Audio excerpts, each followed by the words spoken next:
Over the 17 years that I was using drugs and alcohol, or abusing drugs and alcohol, I had probably tried to quit 50 times. I was introduced to the rooms of recovery when I was 22 years old. I didn't finally get sober and stay sober until I was 32. In those 10 years, every time I went, I did want to stop, but I was doing it for somebody else.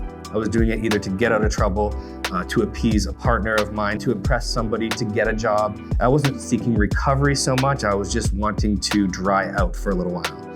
Once I accomplished the thing that I needed to quit for, I went right back to it. So I always had an exit strategy, and I never had a real want and need for myself to get clean and sober and remain clean and sober. It was never for me, it was always for another reason. I believe that's why I kept failing at it. In that failing, I did learn a lot about my addiction. I realized that the weight of my addiction was a lot more than I had ever expected, because even at times when I wanted to stay clean, even if I had a date that I needed to stay clean for, I'd find myself falling off the wagon a few days before or immediately after. I realized that I wasn't able to manage my addiction on my own, that I wasn't able to, really commit to recovery.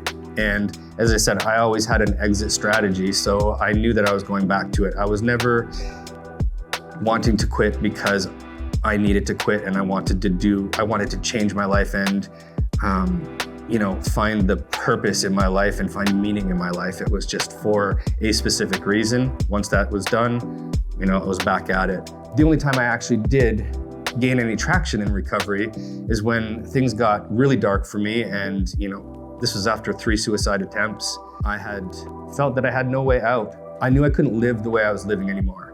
That way just wasn't working for me. I was hurting myself, I was hurting other people. I had taken all the mirrors down in my house. I was so full of self-loathing that I couldn't stand it anymore. I hated who I had become. I couldn't stand the sight of myself. I was desperate. And I knew that I couldn't live that way any longer. And for some reason, I thought committing suicide would be the only way out for me. I sat down and I wrote a list of ways that I could do it. As I was writing this list, I can only explain it like this. I was hit with a wave of emotions, and I remembered all those times that I had gone to treatment, that I had gone to the rooms of recovery, that people had tried to help me and given their time and effort. I remembered all the smiling, happy people in the rooms of recovery. I remember seeing people that had 10, 20, 30 years sober and how happy they were. It just hit me that I was just like those people, and I needed to recover for me. All those times I had gone into the rooms before, I made the mistake of comparing myself to them rather than relating to them. So I always said, I was seeing homeless people, I was seeing people that had spent time in prison, I was seeing people that had marriages that had broken up, people that were fired from jobs, and I kept saying, that's not me, that hasn't happened to me. And people used to always tell me, that stuff just hasn't happened to you yet. And over those 10 years, I started to find that those things were happening to me.